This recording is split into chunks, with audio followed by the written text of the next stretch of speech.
Am I safe? Yeah. Imam Kasusi was once a friend to the renegade Jamel Mukulu, and tonight shares what he knows about the ADF leader. Though he sounds timid to speak about the man he knew for so long, the first question we asked Imam Kasusi is, who is Jamel Mukulu? He is born from Kayunga, that is clear, I think in Toke, and he was doing business here in town. I came to know him in 1983 when he was one of those people who were talking strongly against Islam. Imam Kasusi's first encounter with Jamel Mukulu was in 1982 along Market Street in Kampala. But at the time, Jamel Mukulu had not converted to Islam, and neither was his real religion clear to the Muslims he transacted business with.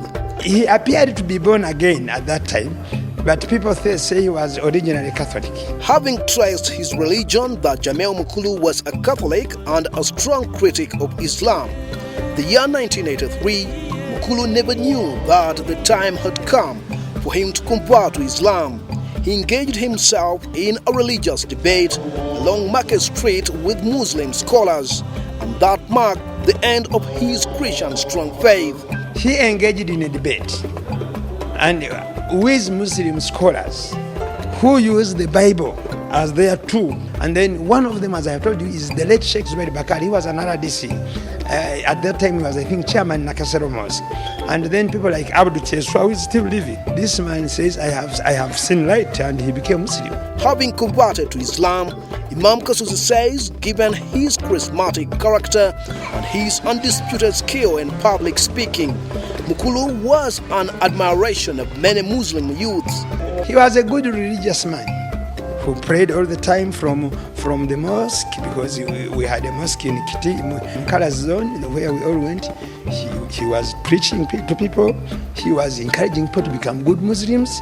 At the end of 1985, Jamel Mukulu secured a scholarship to go to Imam Mohammed University in Riyadh, the capital city of Saudi Arabia, where he studied Arabic for 2 years. He mastered the art of the Arabic language. This to Imam Kasusi exposed him to read various Islamic texts and became one of those readers that the youth admired in the late 1980s and early 1990s. When he was available, he returned back in 1987. That year, they stayed together with Imam Kasusi in a Kampala suburb of Waise. Their houses owned by Haji Badi Ruwembo, we were renting them, and you will see he was staying in number 1, number 2 was Muhammad Kabugo, and number 3 was mine. Then the last house was being occupied by a man working with Rocco, Mulindwa. He is one of those people I admire because of the decision he took. He did not only stop at becoming Muslim at an old age, but he went and studied Islam. And when he went, he mastered, for example, the Arabic language in 2 years he spent in Riyadh. In spite of his character of being a good Muslim, he went to the mosque to pray every time. Mukulu kept the other side of his character to himself. In 1986, there was a tip of the iceberg.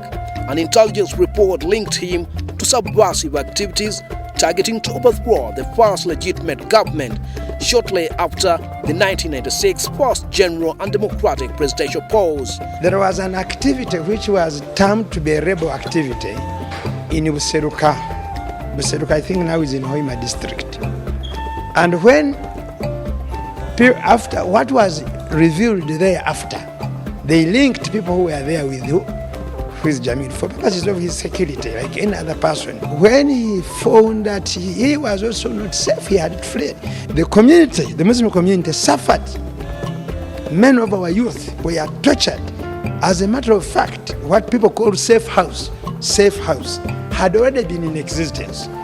Apparently, the ADF rebel group of Jamel Mukulu remains a security threat in the far western districts of Uganda, causing severe influx of Congolese refugees to Uganda as it engages itself in fights with the Congo government soldiers. reason for its engagement with the DRC government soldiers are not yet known, but unconfirmed reports point to acquisition of firearms. Timothy Spassi, the Star Vision, Kampala.